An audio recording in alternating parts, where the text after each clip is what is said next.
So, Miss Charlita Tucker, it's all about your brand is Chronically Healed, right? Tell us where that name came from and what made you so passionate about wanting to share more information about this topic to the public. Because I was battling chronic illness in the beginning, I just felt like instead of me saying chronically ill, I just wanted to turn it around and, just let it be something more positive for people who, want to feel normal because, someone says that you have a chronic illness, that means that there's no cure. And so I just said, no, I believe in God. I know God is a healer. So I'm not going to say I'm chronically ill. I'm going to say I'm chronically healed. Yes, and your positive mindset that you bring to so many people out there who are trying to do the same thing is like dealing with chronic illness and suffering every day, and they know what that's like. Yes. And you sharing, your message really does help us. So I'm so Yes. grateful for what you're doing and sharing on social media. Yeah. So tell everybody a little bit about how did this start for you? What has your journey been like? Where did it all start? Well, it started really from actually a child, to be honest with you, because my oldest brother, he was diagnosed with type 1 diabetes when he was like 8. But I didn't know what diabetes was. I just know that my brother was taking like needles all the time. And I used to say, ain't no way in the world I can do that.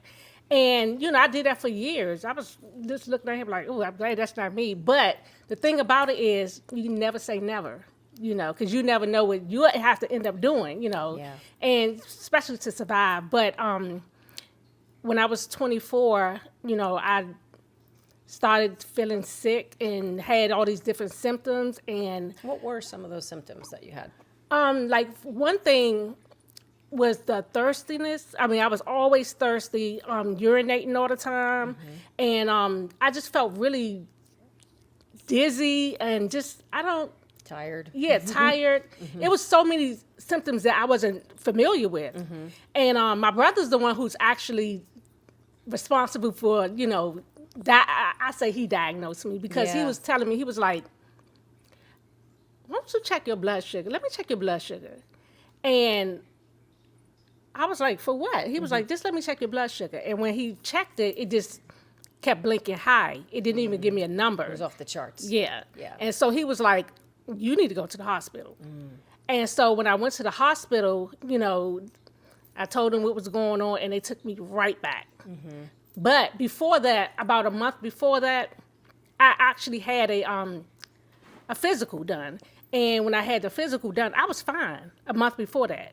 That's why I say, things can come on just like that, and I actually wasn't really paying any attention because I was working. I was a working mother and things like that, and I was in school, just doing a whole bunch of stuff. So I was self-diagnosing myself. You know how we do. I was like, I think I got a UTI. I'm urinating all the time. I think I got a UTI or something. Yeah. But other than that, that's pretty much it. Well, I remember you told me when you first got diagnosed with diabetes that they thought you had type 2 diabetes, Yeah. right? So if you want to talk about that a little bit, Yeah. and how you were treated and kind of what happened after that.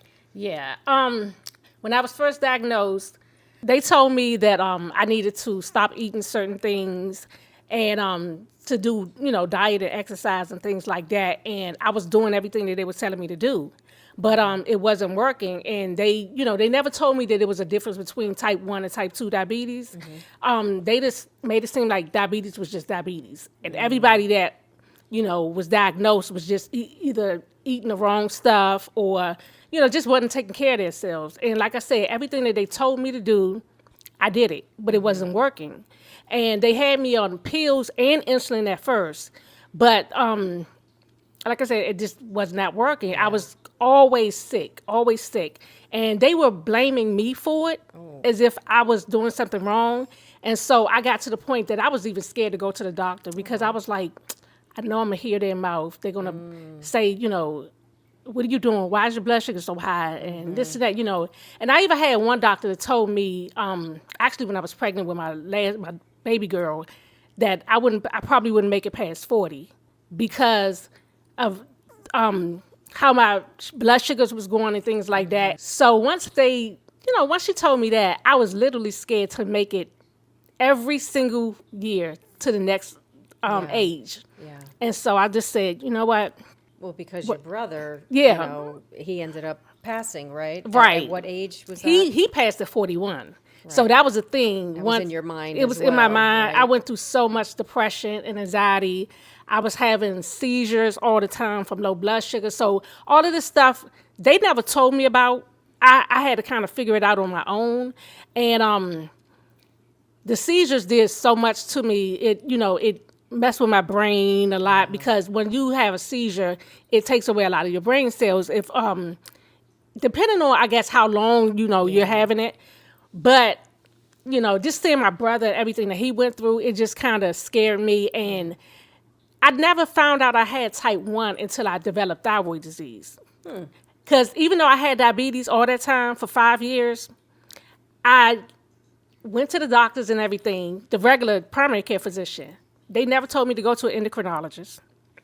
Didn't even know what an endocrinologist was. And when I went to the endocrinologist, he asked me, are you a type 1 or type 2 diabetic? And I was like, What's the difference? I'm like, I'm diabetic. And he was like, I know, but are you a type 1 or type 2? And I was like, well, I don't know what you're talking about. And he was like, did they do a autobody test on you? And I was like, I had no idea what he was talking about. So he was saying, let me do the autobody test on you. And he did it, and he came back. He said, your pancreas does not even work at all. It's not producing any insulin. So, you're a type 1 diabetic. And I was still confused because I was like, what do you mean my pancreas is not working? He was like, yeah, your pancreas is not producing any insulin, so you have to forever, for the rest of your life, take insulin, in order to survive. So how did you feel when you first found out that you're a type 1 diabetic? I felt devastated because, like I said, I saw my brother all his life pretty much sick all the time, and I seen everything that he was going through. I had started going through it, and so I told him, I was like, so it's nothing that we can do, for me to have to take needles all my life. I was taking up to 10 needles a day. I mean, up to 10 needles a day, but I had to teach my daughters how to give me my needles as well because I felt like if I'm going to have to go through this for the rest of my life, everybody in my family needs to know how to treat me, and, just give... it's a family disease, right? Yeah. Because everybody has to help, right? Yeah. Because when your blood sugars are out of control and you can't control yourself, you need that support. So everybody's got to get educated, right? And you mentioned too, I don't think that you had even an insulin pump for a long time, right? You No, were doing 10 shots a day, but we have pumps now, and thank God you have one now, right? But how long did that take to get for you? Well, in the beginning, I didn't even know anything about a pump in the beginning, but when I did find out, my insurance didn't cover it. So I couldn't get it. And the reason why I was having like seizures a lot because I did not know what my blood sugars was. So with the insulin pump and the sensor actually tells you what your blood sugars are. So if my blood sugar is dropping down, it will go off, like an alarm will go off and pretty much let me know, wake up, treat your blood sugar. Because even now, I haven't had sleep in really 25 years, a full night's sleep, because the anxiety for me having the seizures in my sleep, I don't know, it's hard to kind of get through, That breaks my heart. It hasn't been well controlled for you. Yeah. So, because, sleep is so critical. It right? is. For blood sugar control, for everything, for so many things. Yes. And to be fearful to go to sleep because you don't know, what's going to happen during the night, or especially if you're by yourself, right? Yeah, and like I used to see my brother have seizures as well, and I didn't know what was going on with him. And the thing that kind of broke my heart, what I seen him go through, was he was having a seizure, and I remember the paramedics strapping him down because when you're having a seizure, you're like, You don't wanna hurt and they strapped him down, and they started treating him. But I was looking at him, and I was like, oh my goodness, like this is insane, But like I said, just seeing him go through everything that he went through, and then when the doctors told me that I wouldn't make it past 40, he ended up passing away at 41, and I was like, oh my goodness, this is scary, And a lot of times I wanted to give up, but I couldn't give up because I had daughters that was, that needed me. But I was just like, gosh, I'm going through diabetes, now thyroid disease and high blood pressure. And, it was just a lot. Yeah. It was a lot. So, yeah. So what do you want people to know now? I mean, because there's a lot of people who have type 1 diabetes. What do you want them to know that maybe they don't already know, or maybe they've been through some of the things that you've been through, and they haven't had any support? Yeah. What do you want them to know? Well, life doesn't stop, even though we have this disease. Even though the doctors tells us that we'll have it for the rest of our lives. I'm a person of faith, and I feel like, God has the final say. And even though they say there's no cure, I believe that God could cure me. I want to be that walking miracle that proves, the medical field wrong. Yeah. So, well, I will say, as a member of the medical field, right? Science is always evolving, right? So we know they're studying type 1 diabetes all the time and looking for cures. So it's certainly my prayer that you're going to experience that cure in your lifetime, and many, many, many people will, because it's in the works. I believe it's got to be a solution coming. So I pray that you will reap that benefit. Yeah, and also the kids that I see with type 1 diabetes. I literally had to take a class when I first got my first insulin pump with a 4-year-old, and to get trained on the insulin pump. I couldn't do it. I cried the whole time, and the little girl is just looking at me like, what is wrong with her? Yeah. And I was like, I can't do this. She shouldn't have to go through this. I knew how difficult it was for me, and I was like, she should know, she should have to live a normal life and go outside and play with her friends. And her mother was like, this is all she knows. That's right. Yeah. And I was like, that's the problem. She, and the little girl just was looking at me like, what is wrong with her, But she had mommy to take care of it for her, or dad, but you had to do it all by yourself, right? And raise 3 daughters, and how many grandkids do you have? Now I have 5 grandkids. Whoa, what a blessing, right? Yeah. So, but you had to do it on your own, so that was much scarier. Yeah. But thank God, with the pumps now, they have where you can program in like emergency contacts, right? So you can put your closest family member that you want to know. If something's wrong with my blood sugar, you can put that person's name in there as well, so they'll get a notification when you have extreme highs or extreme lows in your blood sugar too. So thank God for that advancement, right? With the pumps. So that's really great. A better quality of life is so important because, like I said, when I first got my pump, my insurance wasn't paying for it. And I was like, why? I need this. And I was like, I've had several seizures in my sleep. I need this. Life or death.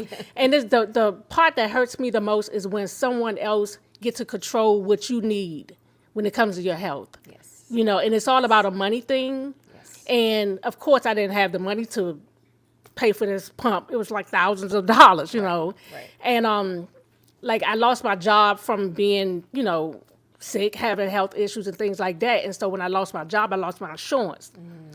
The first time when I had to actually go and try to get my insulin with no insurance, it was $800.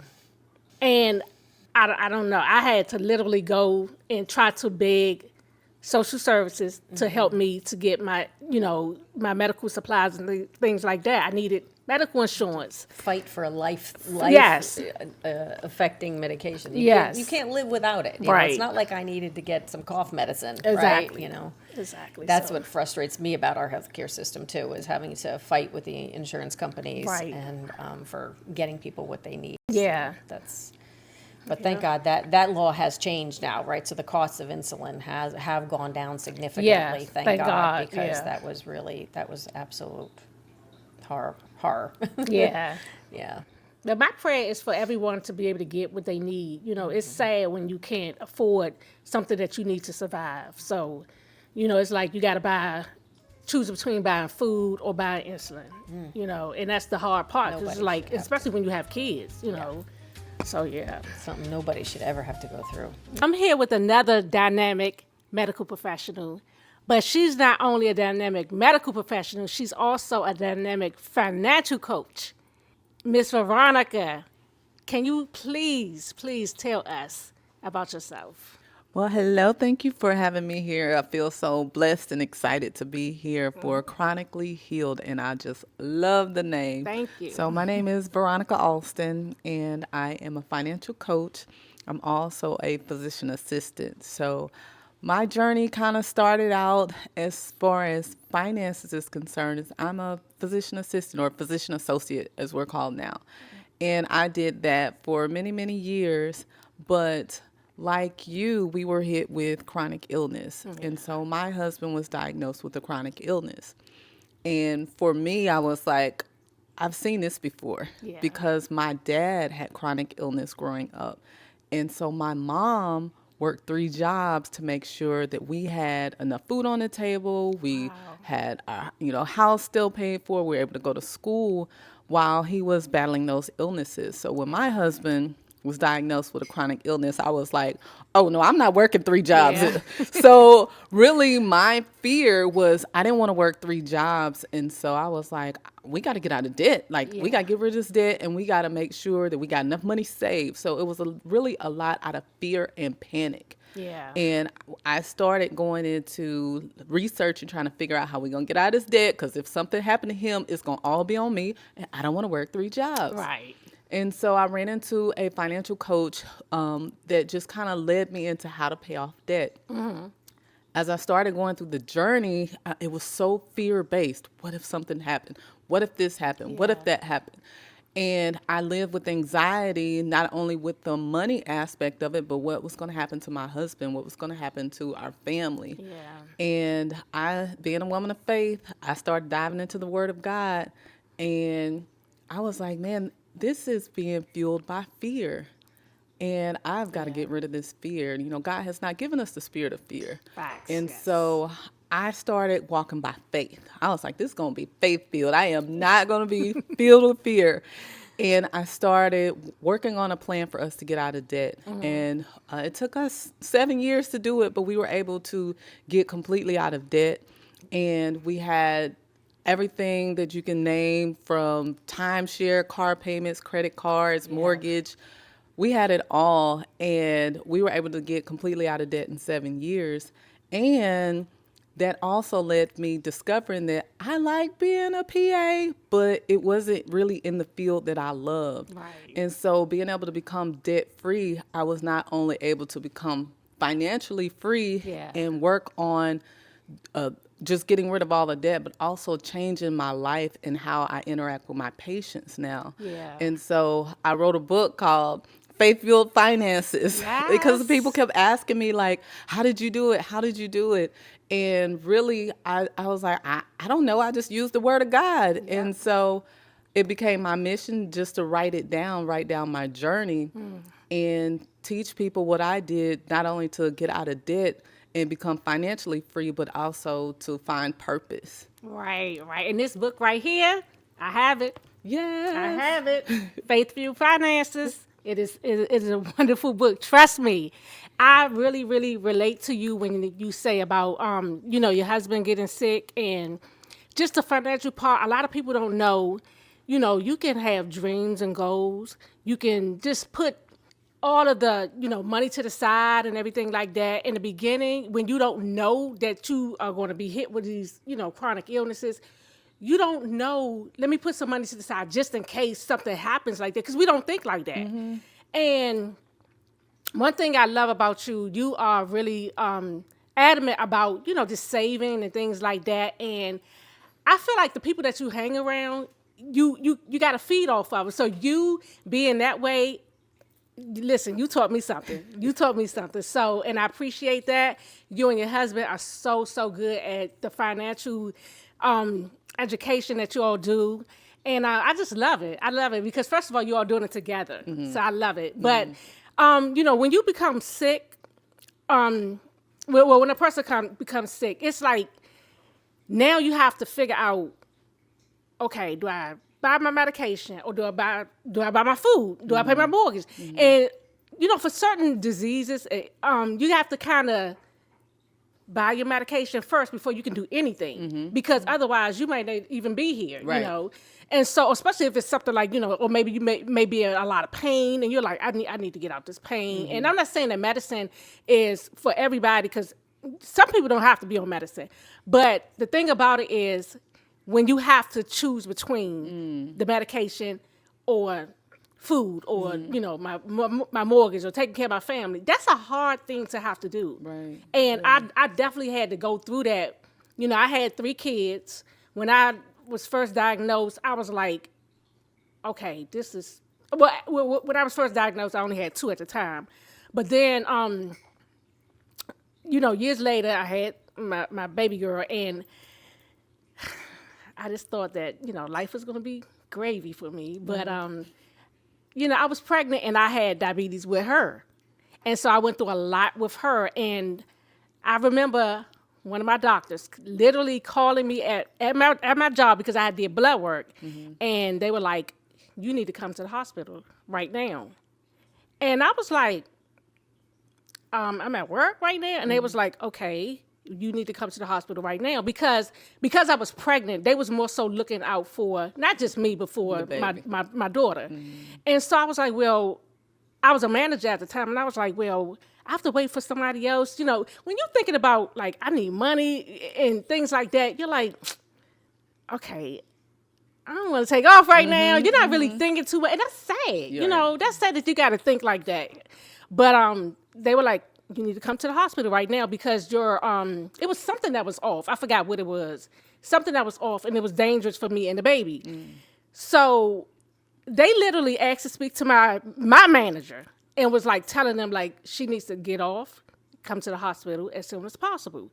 And they said, we'll have to call the American Diabetes Association if you all don't let her get up. Because I told them, I was like, well, my job is kind of strict. You know, I can't just leave right now. And I was like, I had to think about it, like, years later. Like, why was you so dedicated to this job before you was your health? Right, you know? right. But I understand when you are struggling, that you think like, oh my goodness, I need this money. And you forget about yourself, you know. And it's like you're making money for these people, but these people don't care about you. They want you to be there and make the money for them, you know. And so it's just, you know, just having to choose between that is so hard. And then by you being a medical professional, you know, your husband being diagnosed and things like that, that had to be really stressful, you know, because you're seeing patients all day anyway, and then now it's in your household. And my biggest patient was my husband. So, it became, I would see 30, 40 patients a day. I was in the military, so I did 22 years in the military, and I saw soldiers all day long, at least 40 patients a day, because we started at sick call at 6 a.m. So before I could go to work, I had to go to work. So 6 a.m. to 8 a.m., I was seeing people that were sick that day. Right. And then we took 30 minutes off. And then from 8:30 until I was seeing the rest of the patients. And those were people that had made appointments 6 months ago. And so if something happened to my husband, I can't just drop all my patients because they've already been waiting for 6 months. And that's what led to me actually coming out of seeing patients full time, because his process started affecting him so bad. Like, he was getting, calling out from work. You got to come up here and check on him. I'm like, well, I can't check on him. I got these other patients. And then that led to marital problems, because now you like, all your patients are out, they're more important than I am. And so, and like you said, the financial stress of that, like, you taking off of work, like, for me, I was able to get paid through the military, even if I took off the work. For most people, if you don't work, you don't get paid. Right. And so what became important to me to share was to make sure there is a savings. Like, you are saving a portion of your paycheck every time. Every dime you get, you should be saving, because Uncle Sam is getting his. And you need to be paying your future self, because no one should ever have to choose between their medication and groceries. No one should ever have to choose between their medication and mortgage. But when you're on a medication that can save your life, that becomes the most important thing. Exactly. Absolutely. And some things you can do is, if you're on a medication, contact the manufacturer of that medication. Most of them have programs where they will provide assistance for you for that medication. And if they can't give you it for free, they can give you a large discount. But if you don't say anything, they don't know to help you. Yeah. You can also do things like GoodRx. They have discount programs. You can compare pharmacies. Call one pharmacy and say, hey, look, I can get it at this pharmacy for this much, and let them kind of bargain for you Yeah. and try to minimize your costs because you're already dealing with enough. This woman right here, listen. That's why she wrote this book. Yes. Okay. You're already dealing with enough, and if you don't say anything, people don't know. There are Right. so many programs out here that will help you, especially if you're on a medication that is there to save your life. Yeah. These programs exist, but if you don't know about it or if you don't say anything, they can't help you. Yeah, and I'm glad that you brought that up because I didn't even really know that, But let me ask you this, because I know for me, when I lost my job because I was in the hospital all the time. And that really hurt me. It hurt me because I was a dedicated worker. I was always there, even though I was feeling so bad. I used to have to make myself go to work, but then some days I couldn't go. And then I ended up being in a hospital. But my last job, I was actually working at a hospital. I'm not going to say the name, but I was actually working at a hospital. And so they know that I was really sick because I was in the hospital that I was working at, And so it wasn't even like, I was faking it or anything. You see that I'm up here in the room.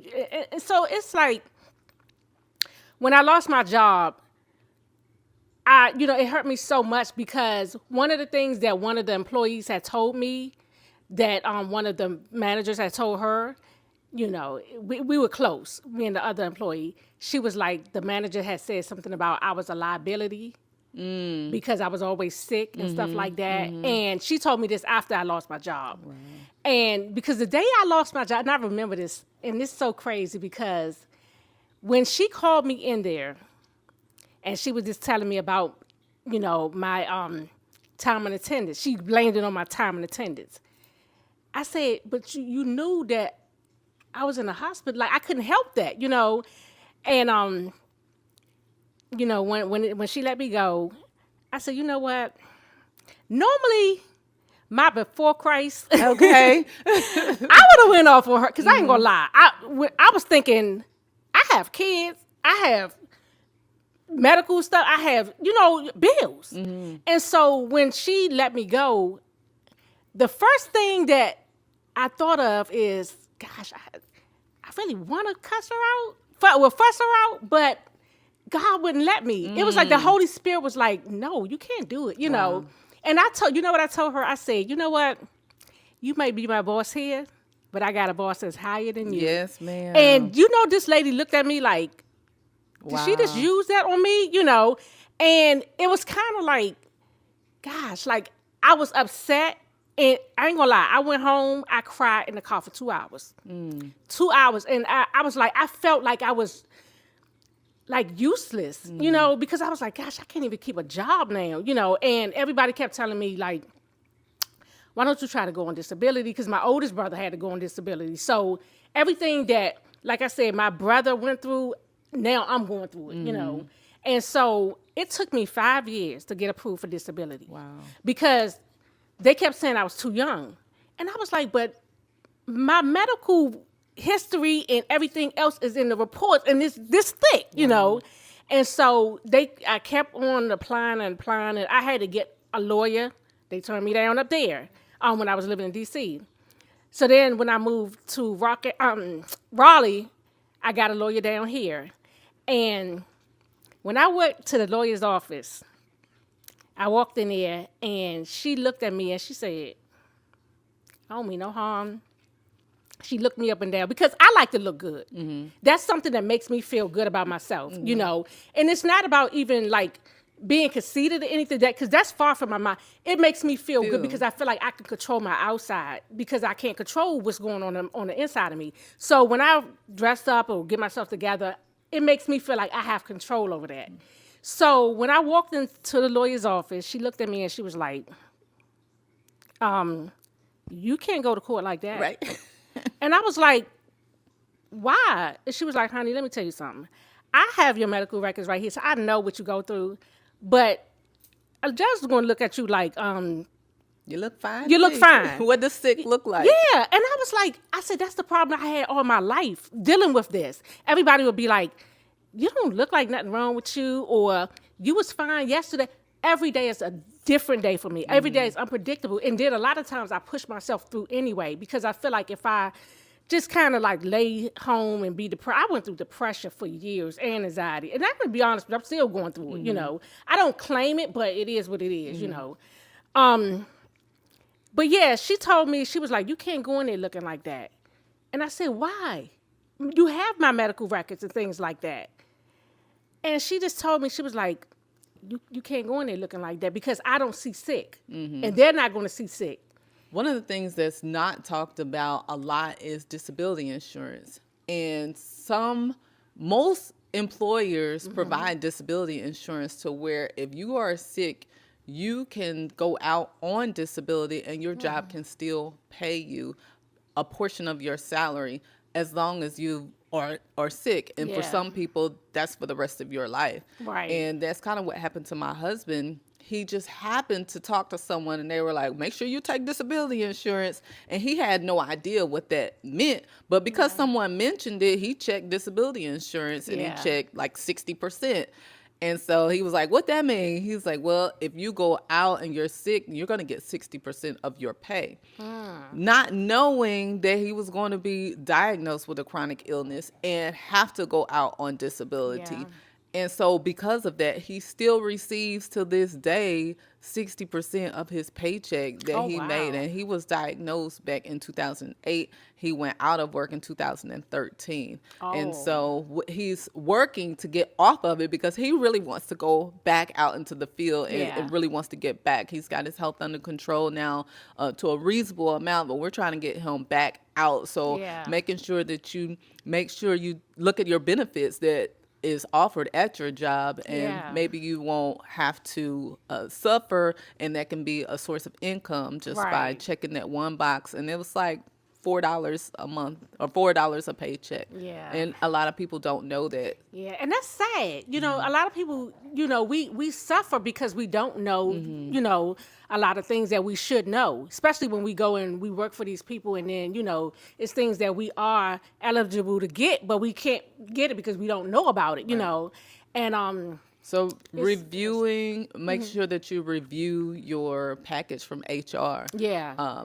Your disability insurance, contributing to 401ks, sick time. Yeah. Make sure you understand and know your benefits package at your job will Yeah. be beneficial. Yeah, that's some good information. That's really good. I told you, this field finances right here. This lady know her stuff. But yeah, I just feel like it's I don't know. It's just it's a hard situation to deal with because, like I said, I'm sure that your husband did not know that he was going to get sick as well. So that became a lot for you, to have to deal with. And like you said, marriage issues. A lot of times, things like that we don't think about when we get married. Because even though they say for better or worse, sickness through health, you don't think that your spouse is going to get sick, Right. know.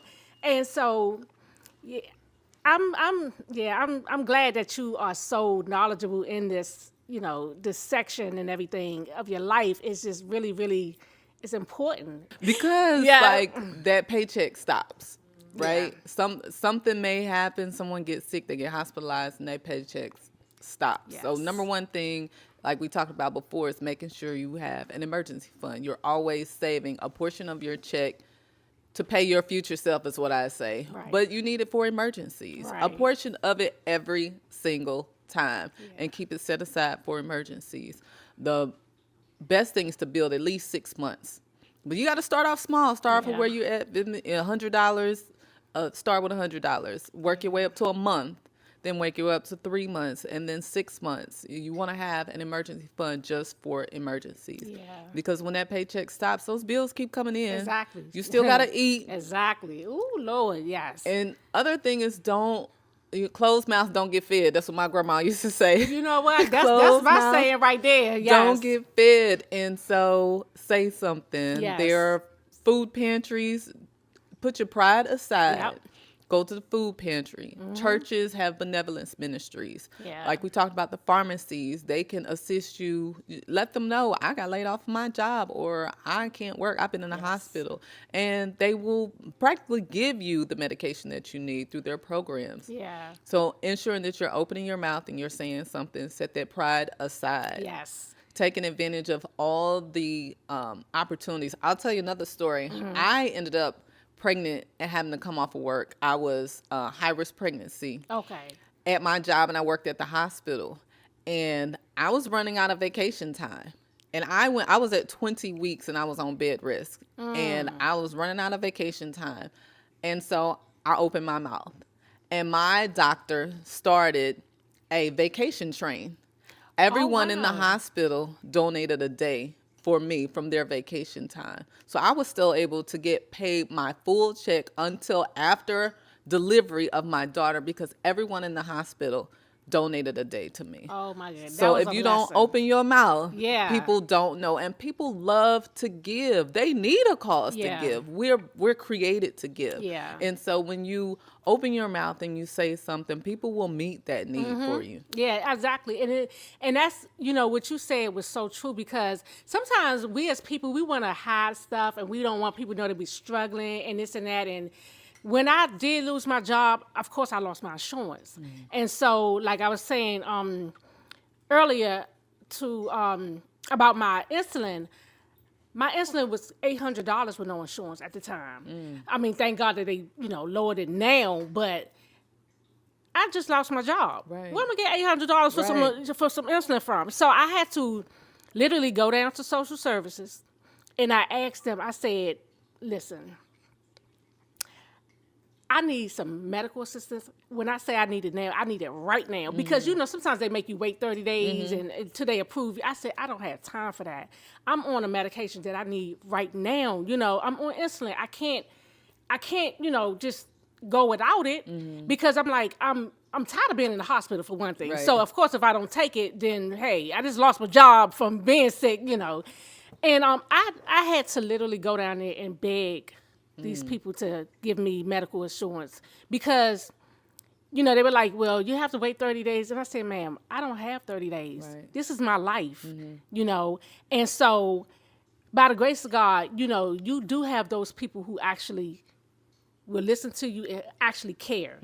And this woman, she approved my medical assistance. Matter of fact, she approved my medical assistance and food stamps. Wow. Okay, Wow. because I was like, listen, if you can give me the medical assistance, can you give me some food stamps? While too? we 'Cause at it. Listen, I got 3 kids. What else y'all have? So I was like, I need this stuff. And I was going from a working woman with 3 kids, had dreams and goals, like I said, and then started getting all these different health issues. And the reason why, when I was in the hospital, I lost my job, I had just developed thyroid disease, and I had to have radiation treatment for it. And so the radiation treatment, they said, you won't feel it until 3 months from now. I had the pill. I think it was called radiation iodine or something like Radioactive that. iodine. Yeah. And when they tell me, and my hair right now is short. My hair was like a little bit, probably a little bit longer than this. And they told me they were like, you're going to feel the effects of it 3 months from now. And so I used to, after 3 months, I would walk around and I was like, hey, why is something, felt like a bug or something crawling on me, all the time. And I looked and I was like, it was my hair. Wow. But my hair wasn't dyed then. It was my hair falling out. And then my hair texture had changed so much and it was so brittle and dry.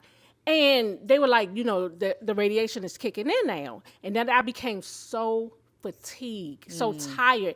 It felt like when I was walking, I was pulling a Mack truck behind me when I was walking. And I still had to be a mother. I still had to take my daughter to school. But thank God my oldest daughter, she's about to be 33. I give it to her. She helped me out so much because she was like, I couldn't get out of bed sometimes, but she would take my daughter to school. And I was like, oh my goodness, like, thank you. I needed that. Yeah. I needed that child to help me with her sister. Wow. And then the thing that I cried about It gave me emotional just thinking about it. My oldest daughter, when she first graduated high school, she had 2 jobs because she was like a go-getter. So I was in the bathroom one day and I was like, I have no money. I have no job. And I was just crying because I didn't want my kids to see me crying, you know. And I thought I locked the door. Or maybe wasn't even thinking about locking it. I know I came in the bathroom and I didn't want them to see me. But my daughter just so happened to open the door and caught me crying. And she was like, Mom, what's wrong? What's wrong with you? And I was like, nothing. She was like, Mom, what is wrong? I said, I don't know how I'm going to take care of y'all, And it's like thinking about it now just makes me want to cry because I was like, she was like, Mom, you're going to be fine. You're going to be fine. And I was like, I done lost my job. I don't know. I didn't want to really spill the beans to her, but I had to tell her, because she seen me in there crying. And she was like, Mom, I got you. So this teenage girl who had just graduated from high school, like I said, she had 2 jobs. And every time she got paid, she came and gave me money. I didn't even have to ask her. Wow. She gave me money, and I was able to pay my car insurance. It wasn't a lot because I had liability. I had like a little bucket, but it got me around. Right. So it was still a blessing to me. But she gave me money, and I was able to pay my car insurance. I was able to, just get the things that I needed. And I didn't have to ask her. Every time she got paid, she just came, here, Mom. Wow. Here, Mom, Wow. And I was like, God, you really looked out for me, because I was angry at the time because I was like, gosh, why am I going through this and this and that? But when I tell you I'm better now than I was when I even had a job. Wow. And, a lot of people don't know I'm on disability. And I don't have a problem telling it because it's my story, and I make it work. But at the end of the day, that's not my last story. This is not my ending, Yes, ma'am. I'm going to use this to help other people. But, until I can, prosper like I'm doing now, until I can prosper to the point that I want to, just grow my brand and everything like that. I'm just going to use my platform just to talk to people and let them know, listen, don't be ashamed. You're not alone. You don't have to look like what you go through because I'm not going to look like everything that I go through. Right. If I can help, if God give me breath every morning, I'm going to get up. It might take me a minute. I'm going to give myself to, sometimes I cry, right. Because I don't feel well. Yeah. But I say, God, just give me 5 minutes to get myself cry it together. out, scream, yell, because He already know how I feel, But after you cry, I ain't gonna lie, crying be feeling good. Okay. After you cry and you get it out, I be like, okay, I needed that. Now, okay, what's up now? What I gotta do today?